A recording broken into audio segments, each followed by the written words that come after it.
வணக்கம் நண்பர்களே, உங்கள் வாசுதேவ கண்ணன் பேசுகிறேன். இன்றைக்கி நம்ம பார்க்கக்கூடிய பதிவை 21ஆம் தேதியில் பிறந்தவர், 21ஆம் தேதியில் பிறந்தவங்கன்னா குருவினுடைய ஆதிக்கத்தில் வருவாங்க. 21 2 கூட்டல் 1 அப்படி பார்த்திங்கன்னா இவர்கள் போதனை செய்யக்கூடியவர்கள், ப்ரொஃபஸர்கள், டீச்சர்கள், கருத்து தெரிவிக்கக்கூடிய ஆட்களாக இருப்பார்கள். இதில் பார்த்திங்கன்னா ராசி கட்டத்தில் பார்த்திங்கன்னா கீழே தனுஷம் மேலே மீனம், கார்னர் பிளேஸ் 2 பிளேஸுமே இவருது. நியூமராலஜியில் பார்த்திங்கன்னா 3ஆம் எண்ணுக்குரிய ஒரு ஆள், 3ஆம் எண்.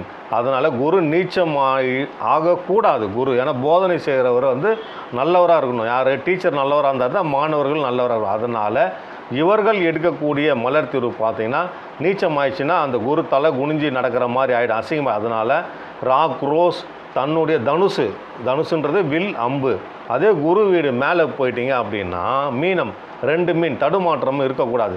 தனக்கான இலக்கு கரெக்டாக தேர்ந்தெடுத்து வாழ்க்கையில் முன்னேற rock rose wild vote OAT wild vote தடுமாற்றம் இல்லாத மனம் இருக்கணும்னா அவன் கிளராந்தஸ் எடுத்துக்கணும். குரு நீச்சம் ஆயிடுச்சுன்னா பவர் இருக்காது, டல் ஆகிடும். அப்போது அக்ரிமணி எடுத்துக்கணும், சரிங்களா? ஏன்னா குரு பேசணும், அக்ரிமணி சாப்பிட்டா பேசுவார், அதுக்காக அக்ரிமணி எடுக்க சொல்கிறோம். ராக் ரோஸ் வைல்டு ஓட் கிளராந்தஸ் அக்ரிமணி இதை எடுத்துக்கணும். ஏன்னா நல்லா பாருங்கள், வில் அம்பு தனுசு இல்லையா 2, மேலே மீனம் 2, குரு 21 2 கூட்டல் 1 3, அங்கேயும் 2.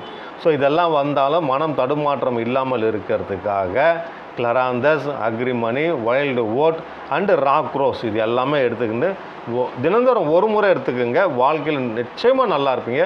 மீண்டும் ஒரு நல்ல பதிவில் நான் உங்களை சந்திக்கின்றேன். உங்கள் வாசுதேவ கண்ணன்.